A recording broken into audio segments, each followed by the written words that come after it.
Sziasztok!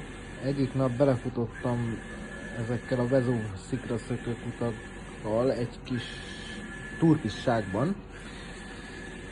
Mégpedig az, hogy ugye elméletileg ugyanarról a termékről beszélünk, de mégsem ugyanaz. Ugye mind a kettő X-Road gyártmány. Mind a kettő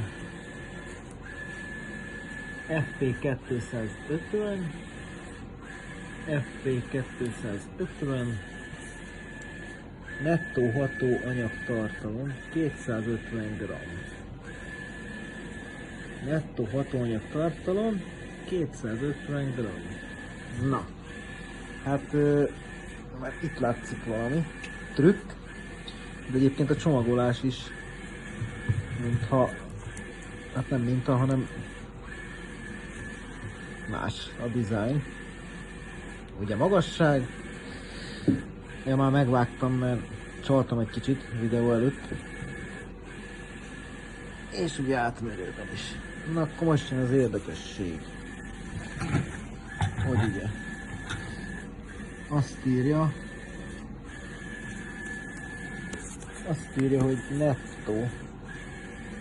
nettó 250 g, azaz plusz csomagolás, plusz az a papír, meg a salak, meg a mindenféle egyéb dolog. Na ez a kamu szerintem, vagy hamisítvány, amivel átvertek. Ez ugye 258 g cakumpak. Ugye így nem lehet 250 g a hatóanyag. Ezt nem szeretném senkinek rontani az üzletét, hogy honnan vettem, ezt így nem árulnám el. Elég, ha csak erre odafigyeltek, hogy ilyen sötétes csomagolás, meg hát így érezni, hogy nekem ez nem tűnt fel, csak mikor ezt kézbe vettem, ez ugye Elpiro oldalról rendeltem, érden a Spárparkolban vettem át, és már mikor megfogtam, ez nagyon nehéz. Na nézzük, ez mennyi. Ugye, ja, itt is ugye azt írja, hogy nettó hatóanyagtartalom 250 g. Na. Hát ugye itt mindjárt látszik, hogy 668 g. És ekkor követtem el azt, hogy kivágtam az alját kíváncsiságból. Megmondom őszintén, azt hittem, hogy ebbe egy ilyen gagyi torta szikraszökőkút lesz.